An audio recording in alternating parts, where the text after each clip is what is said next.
I am the Tofu Golem. Please enjoy the video. You need permission and a target channel before anything else. First, ensure you have managed server or admin rights, then enable the built-in audit log and create a private hash server logs channel so logs don't clutter general chat. Next, add a logging bot or configure a webhook that captures the events you care about. This is the first actionable step because bots record message edits, deletes, joins, and role changes automatically.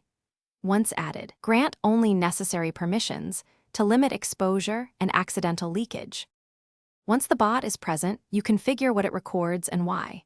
You should enable message edits and deletions, member join/leave, role and permission changes, and audit entries so you can trace incidents.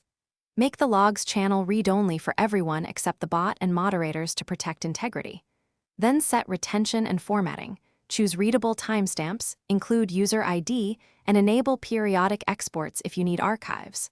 Finally, test a few events so you can verify that entries include the exact data you'll rely on for moderation or compliance. You finish by validating and automating. Run controlled tests, edit a message, delete it, change a role, then confirm each event appears in the log with context and ID. Next, automate backups and set alerts for critical events like mass deletes or permission escalations so you're notified immediately. Make sure retention, exports, and access control meet your policy.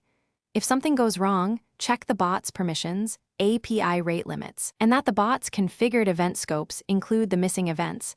That single check fixes most problems. Thanks for watching. Consider subscribing if we helped you today.